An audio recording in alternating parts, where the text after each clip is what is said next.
Hey, everybody. So as Damon mentioned, I'm a senior product manager for Vuforia, and I'm also our developer evangelist. I've been with the project for almost 5 years now, and we had come out of a R&D group that really focused on the development of computer vision algorithms, specifically for mobile, right? So recently we were acquired by PTC, which is a leading company in the area of CAD tools and product lifecycle management, service lifecycle management. They really focus on enterprise cases and specifically on areas of discrete manufacturing. They've made a lot of investments in areas like IoT, augmented reality, and they have a vision for really the ability to merge information coming from devices, to visualize that, and to use AR as a driver, not just for looking at information, but also for a range of cases in things like operations and inspection and maintenance and services and instruction, all sorts of things around how you use devices, how you use machinery, and actually how you visualize and manage processes in a workplace or in a work site of some sort.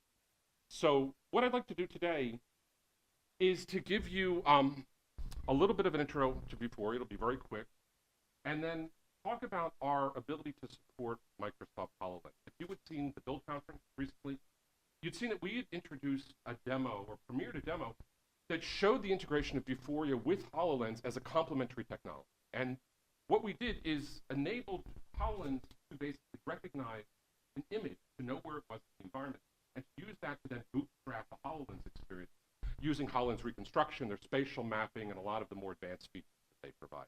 And that was showing, again, a CAT multi-track vehicle, which is a vehicle, it's a small track.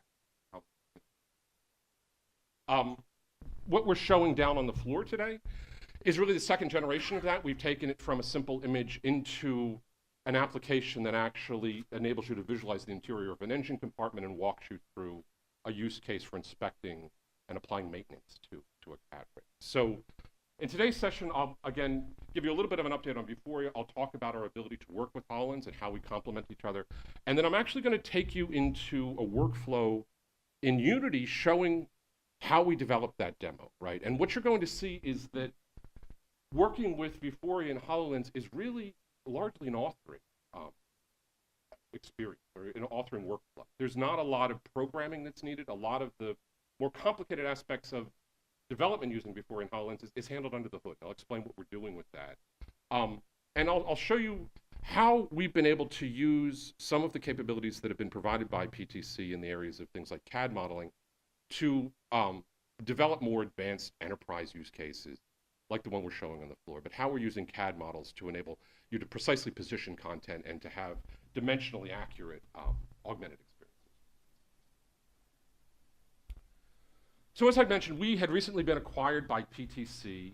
Our focus is really still the same. When we had come from Qualcomm originally, we had really what was sort of a consumer-focused ecosystem.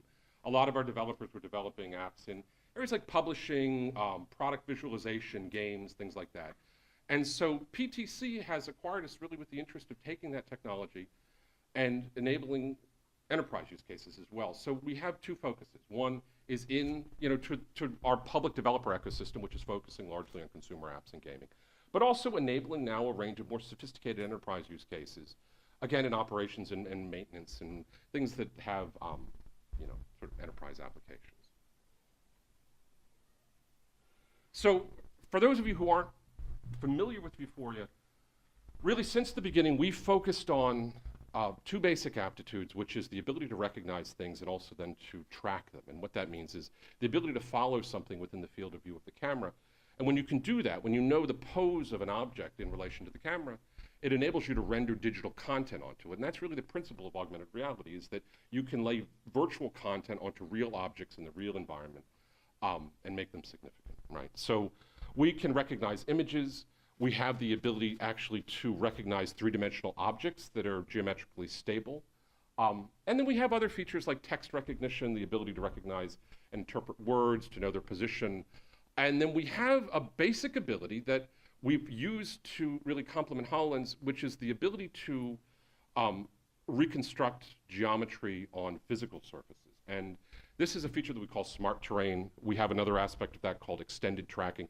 These are basically SLAM-based features that you can use with a standard smartphone camera or a tablet camera, a monocular cam, that enable you really to infer the geometry of a surface using primitive geometries. Now, what I'll get into is our ability to support HoloLens utilizes those capabilities, basically. And HoloLens has a much more sophisticated functionality for that kind of thing, but we're using our version as sort of a counterpart to that to enable you to develop an experience using Vuforia that complements HoloLens and provides HoloLens some very interesting capabilities that it didn't have before.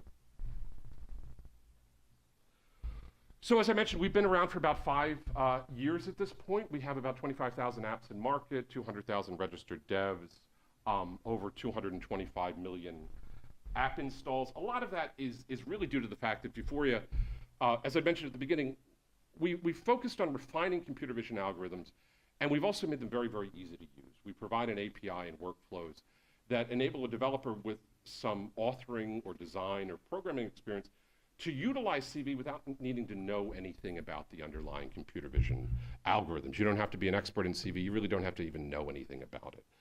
But it enables people who may have worked in interactive design, web design, or just simple mobile app design to start utilizing advanced computer vision features in apps and to really focus on the creative aspects more so than having to get into the computer vision algorithms. So the platform really has 3 primary offerings. Our engine is our SDK. We have SDKs for iOS and Android, and we are introducing support for Windows 10, for UWP Apps, for Microsoft. That's something I'll be talking about today. That's currently part of our early access program, so it's not yet part of the public SDK. We also support a range of what we call digital eyewear, and these are things like the HoloLens, also like the BT200, the BT300, which is coming out. And then we support the Gear VR and also Cardboard. So it's mobile devices like smartphones and tablets, and then it's also this emerging generation of eyewear that is either optical see-through, meaning that you have a transparent lens that you can see through and the augmentation is rendered into your field of view, or it's something like video see-through, which is like a Gear VR, where you're using the device as the screen effectively and you're looking at that in some kind of a cradle, right? And again, so we support native development in iOS and Android and also upcoming for UWP. And then really a primary tool of ours has been Unity all along. About 85% of our developers use Unity. That provides a C# API and a workflow that is primarily sort of visual development. You can think of it as an authoring workflow, so it makes it very easy. Now, when you're creating apps in Vuforia, what you're doing is typically creating a target that's been predefined. So we have the ability to track images, and we can track images that have been wrapped around a bottle, like a cylinder or in a box, but basically using an image that's a predefined target of some sort. Those are created in the Target Manager, which is an online tool, and it enables you to define your target, to manage it, to do a bit of versioning if you choose to, and also then to download the target and either embed it into your application or put it up in a cloud service. We have an image recognition service that provides you a trackable representation, meaning that the image can be both recognized from the cloud and also that it'll return an artifact that you can use for tracking. So you can do the same thing with our cloud targets that you can do with the targets that is embedded on the device. We also have tools for object scanning, which is to support 3D object recognition, and eyewear calibration, which is a tool that's used with a lot of eyewear, that being that everyone's facial geometry is a bit different, the pupillary distance is a bit different, everyone has a unique basically geometry about their face, that when you're putting on a pair of glasses that have a transparent display, you want to be able to align the field of view with sort of the optical center of the user, so that things are registered properly. So that's what eyewear calibration does. And again, cloud services are web-based services that you can use to support very, very large portfolios of images, like up to 1 million. So if you're deploying an app that has a lot of images, you can put it in the cloud. If there's fewer images, you just embed it on the device. That's how you choose. And then for cloud services, we support also a web API. So people that have like a content management system, you can use the web API to do all of your target management from your own systems, basically. So that said, as I mentioned, really at Build, we introduced the fact that we are now supporting UWP apps, right? So this is really Windows 10 for both HoloLens and the Surface line of tablets and also the HP Spectre. This is one of the huge advantages of having joined PTC, is that Previously, we had been under Qualcomm. Qualcomm wanted us to stick with ARM-based devices. They have the Snapdragon processor. So really, we were somewhat restricted in the kinds of platforms we could pursue. Now with PTC, we can reach out and start supporting Microsoft, which is huge in the enterprise space, and it's a great opportunity for us. So that's really what I'm going to focus on today is our support for HoloLens. And what I'll point out is that when you're developing an app for HoloLens in Unity, you're really performing the same kind of development that you would use to deploy to a surface, right? And even for Vuforia development in Unity, it's really consonant with the same kind of workflow and programming model that you would use for any range of smartphones or tablets. There's a lot of portability in really the app development that we support so that you can build an app, and with a little bit of tweaking to the packaging and some of the configuration, you can really deploy it across a very broad range of platforms. So just as a bit of background, I'd like to give you, I guess, an understanding, at least from our perspective, of what HoloLens is doing and what's valuable about it. I think people that have worked in AR for several years, one of the holy grails has always been having the capability to, in an environment, to dynamically reconstruct the environment, to actually localize those augmentations, and then to be able to return to them as you move through the environment so that you're performing a sort of dynamic spatial mapping, but you're also storing those maps. You can give the map significance, so there's data about the app, about the map itself, and that when you move through the environment, you have both transient mapping and also sort of persistent mapping, and this is what enables you to develop larger sort of room scale or broader navigable maps of the environment. And it's a great kind of foundational capability for building a new class of augmented reality applications. This is what Microsoft has really gotten to. And the team behind this deserves a lot of credit because when you have a chance, go check out the demo, you'll see that the reconstruction, the tracking that they're providing is really top-notch. I mean, it's some of the best that I've ever seen. But basically, as far as the features that we're going to be using, that I'll be talking about today, they're supporting really what they refer to as spatial mapping. So HoloLens has the notion that what you're doing is essentially using what they'll call the spatial observer, that you can define to that design pattern, effectively, that you would like to find certain volumes. And so you predefine a volume that should be reconstructed in the environment. And you can give that a shape and you can give that a dimension. But really what it's doing is it's performing reconstruction. It returns a mesh to you, like a 3D, like basically a triangle mesh. And it actually situates that within a spatial coordinate system. So they have the notion here of basically doing a 3D capture of something, returning a mesh of it, situating it in the environment, and enabling you then to reference that by its coordinate location and actually attach it to things. So you can attach it to a fixed coordinate in the environment. You can even attach it to your person if you want, so that it would move around with you, and then you can offload it or put it into different positions in the world. And then they have the notion of anchoring, which means that you can basically define anchor points in the environment that serve as a sort of reference to help to refine the mapping over time, and they give you sort of a solid spatial reference that you can refer to when you're developing the application. So with ours, basically, when you go down and look at the demo that we've developed, it focuses really on the engine compartment of this CAT multi-track vehicle. And so all of the anchoring really is occurring within that context. We're not walking you around the room, but we're really keeping you in a consistent location. So again, the big advantage is very highly accurate spatial reconstruction, which is the mapping, returning of meshes, the ability to situate that within a large coordinate space and actually to return to meshes that are spaces or surfaces that you've created previously. All of these can be used to anchor augmentations. So if you've seen some of the Microsoft demos or some of the media that's come out, what they like to show is that they're basically constructing a map of a complex three-dimensional surface or set of surfaces, and then basically using that to enable things like gameplay or visualization or the placement of content onto those, and a recognition of the contour because they have essentially a solid mesh and they can apply things like physics and rendering techniques to that.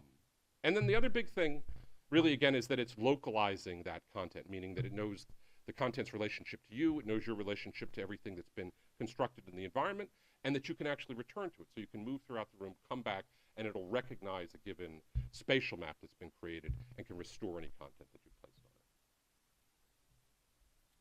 it. So these are the usage scenarios that I was really just describing, is that this spatial mapping capability enables you to place content, and then once you have the mesh, you can start applying things like depth culling, right? So you can use it for the purpose of occlusion, so that when you've reconstructed something and you're laying in virtual content, one of the issues that's always been kind of prominent in doing AR design is that when you lay in virtual content, if you don't have a notion of the physical surfaces that it may go behind, you have no way of occluding it so that it looks like it's realistically existing in the environment. What HoloLens is providing with their occlusion is that you can basically apply depth masking to the mesh that's provided, so that when you have, let's say this was a virtual object and this is a real object, that as it passes behind it, it actually disappears, so it looks realistic in the environment. Also within this, you can now apply physics. So you can, the same way that you would with a game engine, you can basically apply materials. You have a gravity vector so that you can have objects behave realistically as though they're interacting with physical objects. And you can do things like ray casting and other techniques that would be used primarily in game design, but also for things like physics simulations. And then navigation, again, is the capability that because you know where you know the environment that you've reconstructed, you know where the spatial surfaces are, and you have a coherent coordinate system that everything exists in, a sort of world coordinate system, it enables you then to basically allow your virtual agents or avatars or whatever content to navigate realistically through that. So it has an idea of the surfaces, it has an idea of whatever volumes may be blocking it, or what physical properties may be inherent to that, or virtually at least. So you can then move throughout the environment, and it acts as a real object within a virtual reconstruction of the environment. So now here's where we come in. Basically, from what I just described to you, spatial mapping is sort of giving you a relief of the surfaces. It's giving you a map or a mesh of really the contour of all of the surfaces as a whole, right? What it isn't doing is it doesn't provide a recognition of what you're looking at, right? And it doesn't really segment things from each other. It doesn't have the notion that this bottle is sitting on top of the table surface or the podium surface here. So this is where we can help. Vuforia is very strong in the ability to recognize, again, images, also to recognize objects that have been predefined, so that we, within a HoloLens experience, can enable HoloLens to actually know what something is on the spatial map that it's created, to realize that, oh, there's a bottle sitting on top of the map I've created here, or that if I created an object target from this tape measure, that it's actually discrete from the surface that it's sitting on. And what that means is that even as I move it around, it can be separated from the surface and it can have its own content attributable to this, right? So that's really the big innovation, is that spatial mapping is giving you the contour of your environment. You now know the boundaries of the environment. Vuforia is giving you the ability to recognize things in the environment and actually precisely know where they are as independent segments or independent objects within that environmental reconstruction. So this is a very, very powerful capability to bring into HoloLens applications. And it's what we're demonstrating in the app downstairs. I'll show you a video of this, and you can see how it's being applied, but let me just tell you what to look for. You'll notice that there's a target on the side wall of the engine compartment. What this is being used for is really to identify the specific instance of this cat loader and the specific target that's being used to basically identify the cat loader and identify the content that should be associated with it. So this case, hypothetically, is like an inspection case. We're saying, look, come on, take a look at the cat loader. We'd like you to inspect what the condition of this red filter is. We're going to give you some information about this. This is kind of the IoT tie-in, right? And then we'll augment the filter based on the pose of that target. So if I was solely using HoloLens, I wouldn't be able to individuate the filter down there or necessarily place it in relation to a fixed point. So what the target we're providing here is giving you a relative reference of the filter in its place and also identifying the filter. So I'll show you how that happens.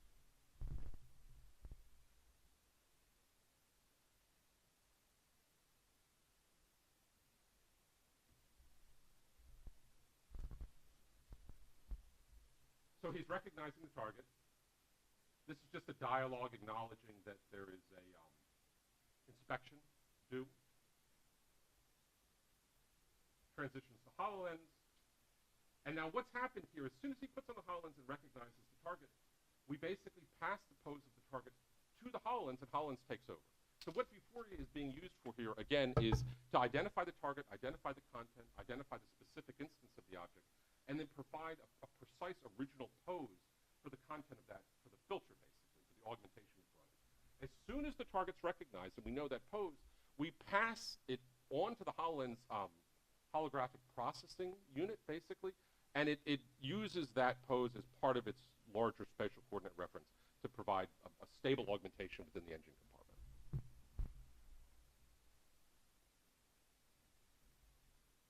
So I'm going to talk about how we built the demo.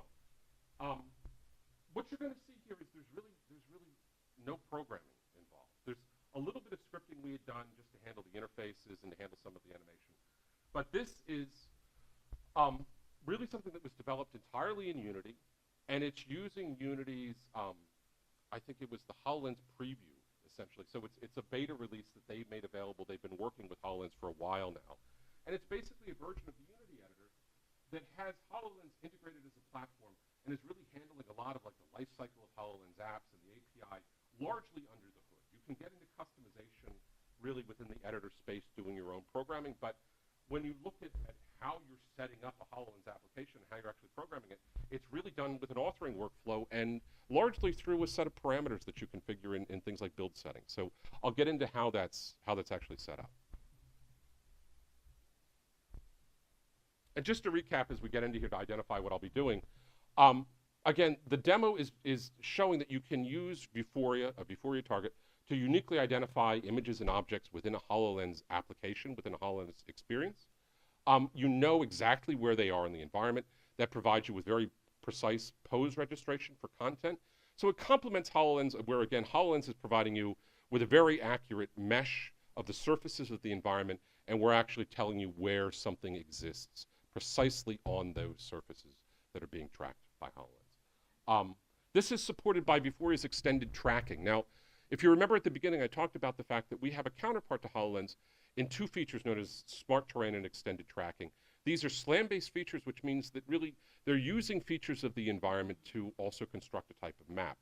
Our map doesn't return a mesh, or smart terrain does, but it doesn't return the type of mesh that HoloLens does, and it's not quite as robust. So we're really using HoloLens for its strength in doing a larger depth-based reconstruction of mapping, and we're using our extended tracking feature as a way of initializing that. So when you create a Vuforia app for HoloLens, really all you're doing is adding a target to the scene as you would with any Vuforia application, and you're enabling a feature called extended tracking, and I'll show you what happens there.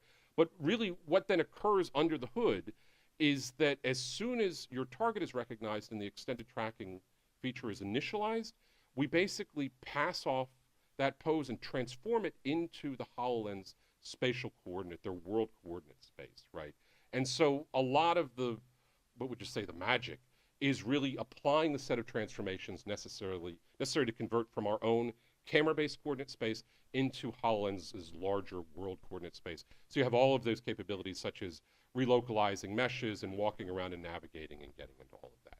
So it enables you to access the more advanced features of HoloLens. Now, the workflow I'm going to show you, if you've ever worked with Vuforia, you're going to recognize this immediately. But basically, all you need to do is come in, we'll configure the scene for augmented reality. I'll add a target and the digital content that I'd like to work with, which is going to be this red filter. And then I'm going to show you how we're using a CAD model developed with PTC tools to basically serve as a boundary and a sort of a positioning proxy for that. So it's really representing the physical surface of the interior compartment of this CAT vehicle, but in a model form. And so what it enables me to do, because CAD models are what would say dimensionally very accurate, is I can model and position everything in relation to the CAD model and know that it's going to be accurate when I then reconstruct it using the HoloLens in the physical environment. And so after that, really, you're just doing configuration. What I'm going to do, I don't have Microsoft's fancy HoloLens camera rig, so I'm going to show you this on a surface. But one of the things you're going to see is that you're really, the same app that you're building for the surface can then very easily be adapted for the HoloLens. There's really just a change in some of the build settings that's applied and a camera binding that I'll show you. So let me get into that.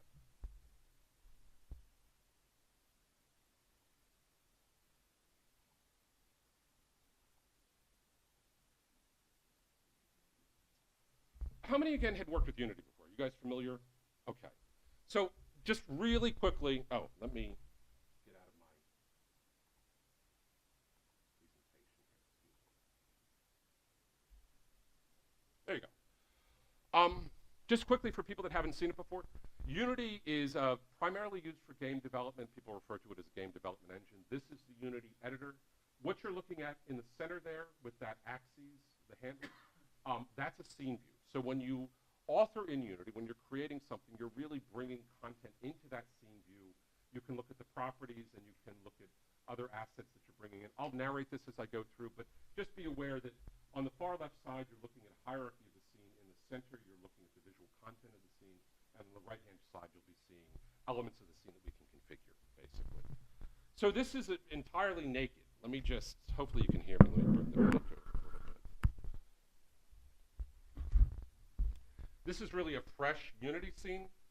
I've already brought in the Vuforia Unity extension. If you go to our website, we have both samples for Unity and also an extension. All you're going to do is bring that to your desktop. You can double-click it. It'll load into your Unity environment. And it provides a package, essentially, that has a set of prefabs. Prefabs are like components, right? So what they do is they encapsulate the functionality that you're using to create applications. So really, for all Vuforia apps, we bring in what's called the AR camera. This is really our representation of both the scene camera and the actual device camera that's being used. So it kind of serves as a proxy for both of those. So I'll bring in an AR camera, and then I'm going to use an image target here. This, again, is a target that can track,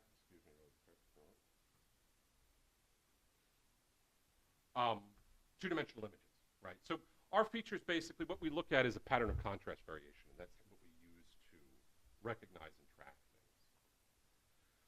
So I've got the camera in the scene. I've got the image target. I've already defined my image. So what I'm going to do is I brought that into the project, and I simply, down here on the database load behavior, I choose to load and activate that. This is called the Explore database. Basically, this contains predefined images that I'm adding to the scene. And then on the target, I choose which image I want to use.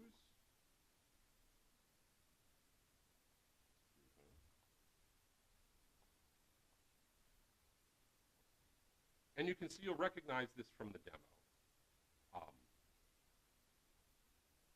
But that basically is the marker that we define that we're using in the demo downstairs. So at this point, basically my scene has been set up to recognize this image, and I've added a camera that's able to see it when it comes on the view. So at this point, what I'm going to do is add my, let me grab my mouse.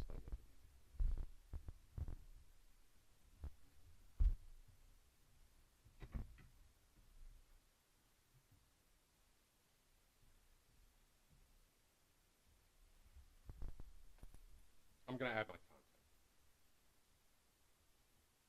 Okay.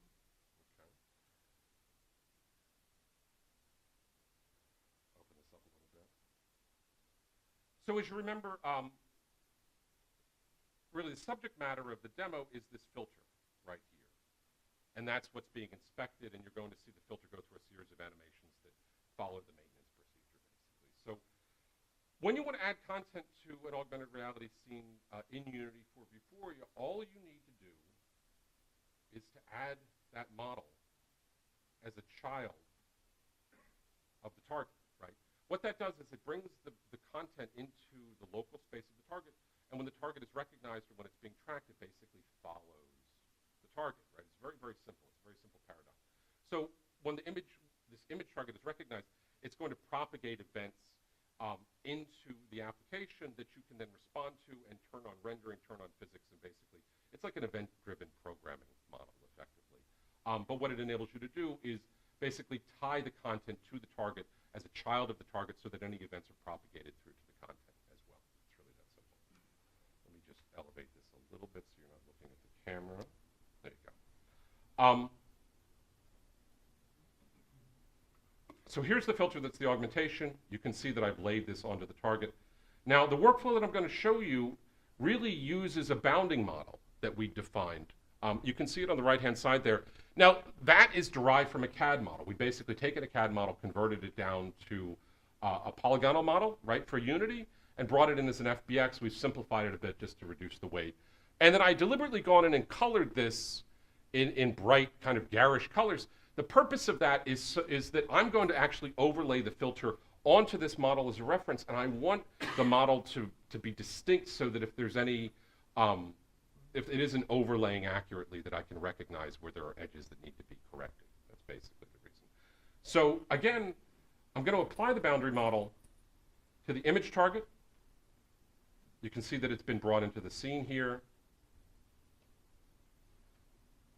And you can see here that I've basically defined the model in this prefab so that when I'm bringing it in, that it lays the target in accurately for its actual position in the CAD's engine compartment. So if you go down and take a look at the demo, you'll see that box that's now in red is actually black in the real world, in the CAD, and the target is exactly positioned at that corner. So I'm using this really as the first step in positioning my augmentation in relation to the target, okay? So now that I have the CAD model, I know the CAD model is dimensionally accurate, it's really precise for the actual physical surface that I'm going to augment. I want to go back in here and reposition my augmentation over this gold sort of counterpart of it. This is the exact same filter, just it's still part of the CAD model, it hasn't been separated out. Our augmentation is actually a separate part. So I've retained this in the CAD model so that I can use it to position the augmentation as accurately as possible. So what I'm going to do here is use some sort of defined edges. They make it a little bit easier just to recognize when I'm positioning something accurately. And another tip here, if you're using a model as a reference for another model, is up at the top. Let me pull this out of the way so you can see it. Here, where the handle is, Unity supports both not orthographic, it supports isometric and also perspective views. It's easier if you put it into isometric. What it basically does is reduces everything to a 2D image and puts you into a sort of orthogonal view of the subject that you're looking at, so you don't have perspective distortion. The benefit of that is that it's easier to position things when they're both looked at isometrically, because you can do things like this where you just rotate them around. And again, I'm looking at this side perspective on the CAD model and also my augmentation, and I can use this to do some very fine tuning. You'll notice as I bring this up and down, I can not only align it sort of from left to right, looking at it face on, but also looking at it from the side, I can ensure that it's deep enough into the model, basically. So that's really the workflow, right? I'm just doing a little bit of tweaking here. I'm using the CAD model as a dimensional reference. Bring that back around. Now, what you would do when you go to deploy this, you don't want to ship with the boundary model still active in the scene. It adds unnecessary sort of weight or overhead to the application.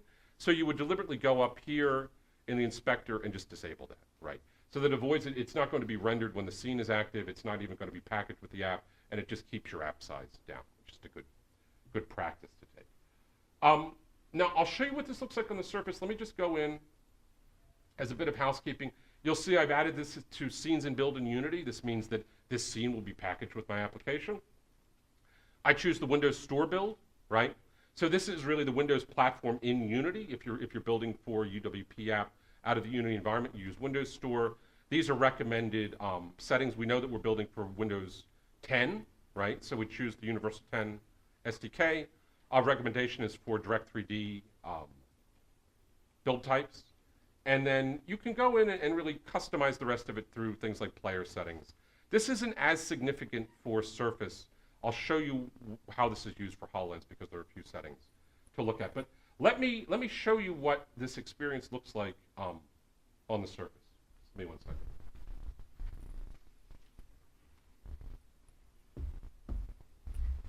How are we for time? Oh. You know what I might do? We are out at, is it 11:15? When's my, I'm just trying to figure out if I should excel. Yeah, 4 minutes. Fine, okay. You know what, guys? Let me take you through the Hololens workflow, right?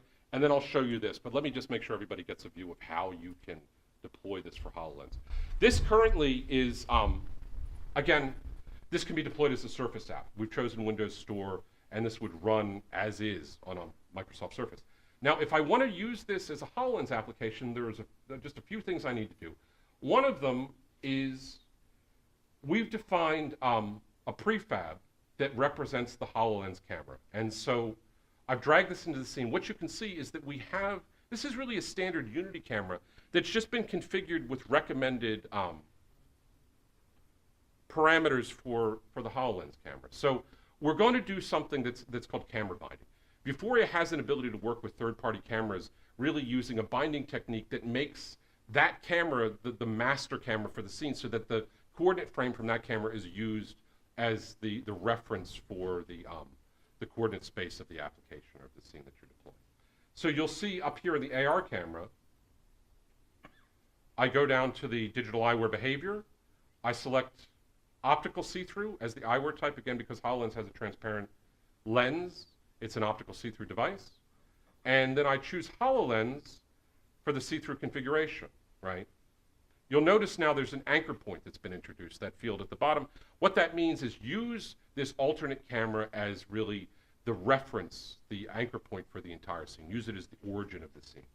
And so to do that, I'm dragging the HoloLens camera down to this, and I've just defined it now as the central anchor point of the scene. That's really all you need to do to convert from what would be an app for a tablet or for a handheld device or something like the Surface into one that supports digital eyewear and specifically is configured now for the HoloLens. Now, within Unity, to get HoloLens running, what I do again is come up into Windows Store, go to player settings here, and again, this is part of the HoloLens technology preview, so you're not going to see this in a public version of Unity. You can get the technology preview from their site if you'd like to look at it, but it's not part of the current public Unity editor. But anyway, so what you'll do is come down here,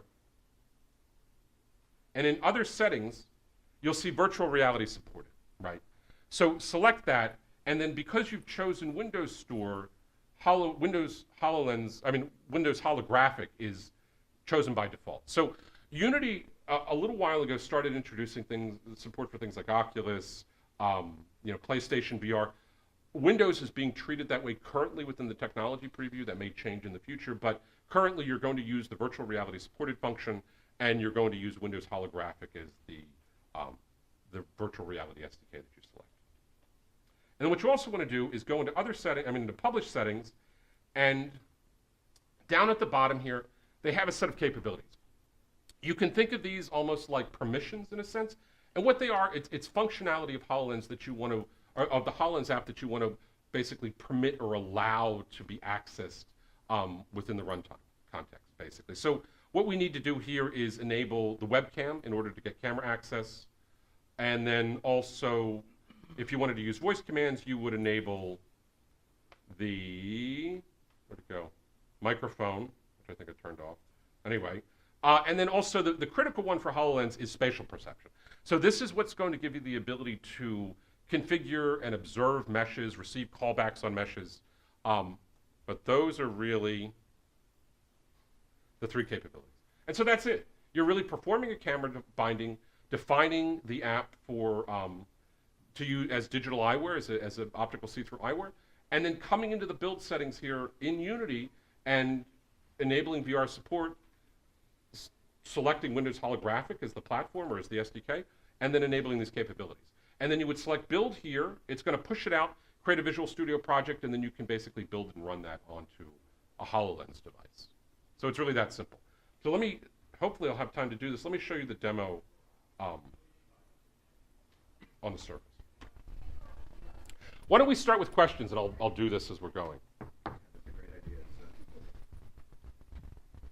Coming up on your right. Thank you.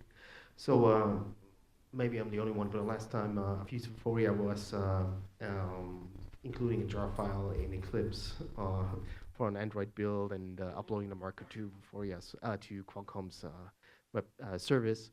And this is a completely different model. So if I'm coming from that background, how do I get my Unity full up if I don't know anything about isometric versus orthogonal views and callbacks on So meshes and we that kind of still, stuff? yeah, we still support all of that. We still, you know, basically the way to think of our current orientation is that we are the Vuforia that you've worked with over all these years, and we now have um, an additional focus on enterprise. So we have our whole public ecosystem. We're supporting Android Studio, Xcode, any native development. We have native SDKs for Java and C++, and then Unity. Today's talk was really just focusing on Unity because it's what the HoloLens, you know, build is for.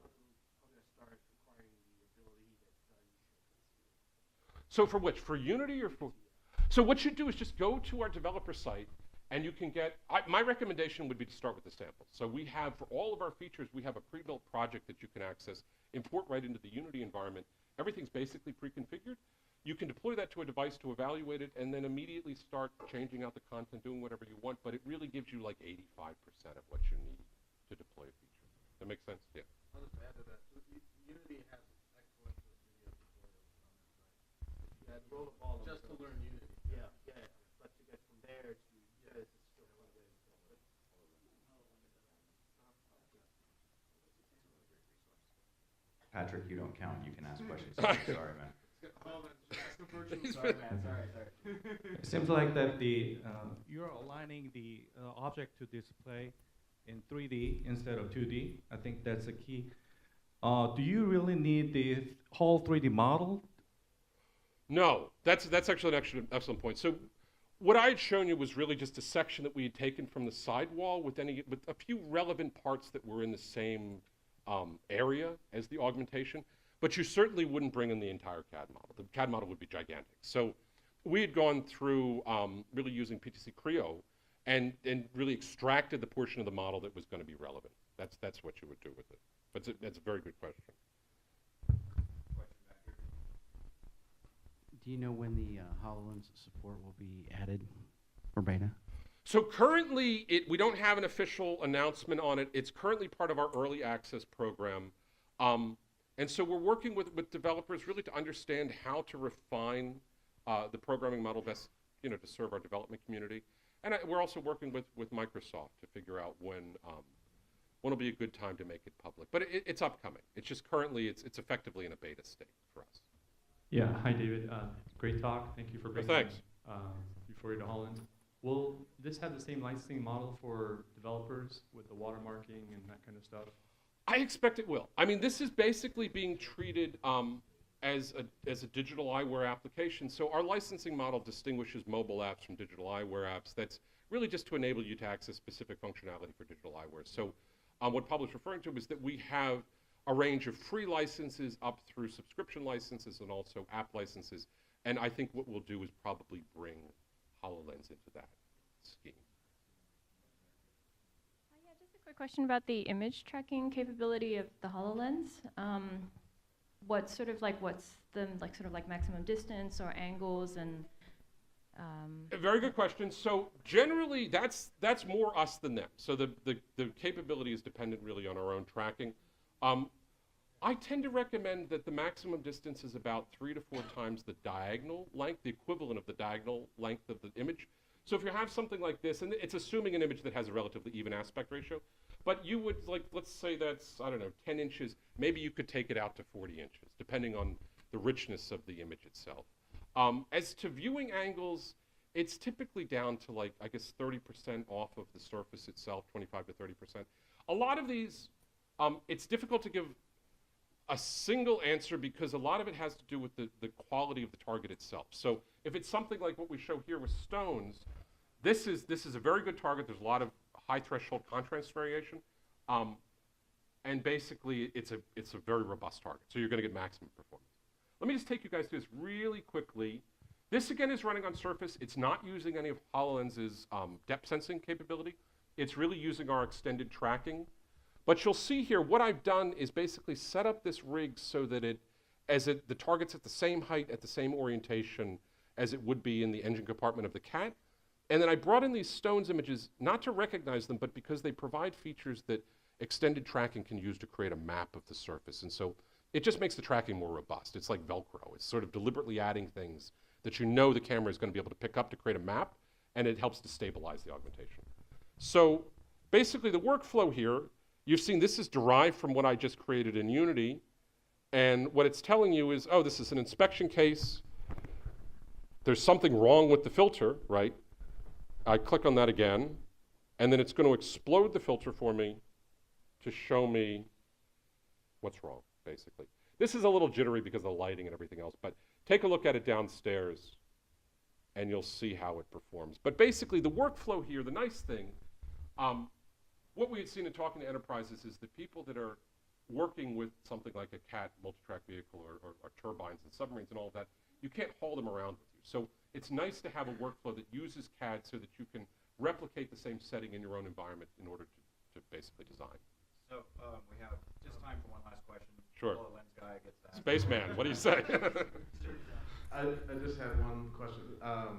Once you've got a lock on the target and you've put it into the HoloLens coordinate system, does it continue to track? So like if I move the target, does it continuously update its position? Yeah, this is one thing that we're definitely looking at. So what we're really doing now is it's a clean handoff. Is that once we give it to HoloLens, it's taken over by HoloLens, and it's fully within their holographic processing, all of that, all the spatial mapping. What you can then do is return it to Vuforia tracking, but currently it's really either or, right? So you're really using the target to get an initial pose, to register that, and to identify what it is, and then you turn it over to HoloLens. Okay, so it's more for getting objects that are in fixed position relative to the room. That's right. As opposed to moving a target around. It's to have that understanding of images and objects that exist in the spatial mapping context, and then hand it off to HoloLens. Okay, well, a big round of applause for David.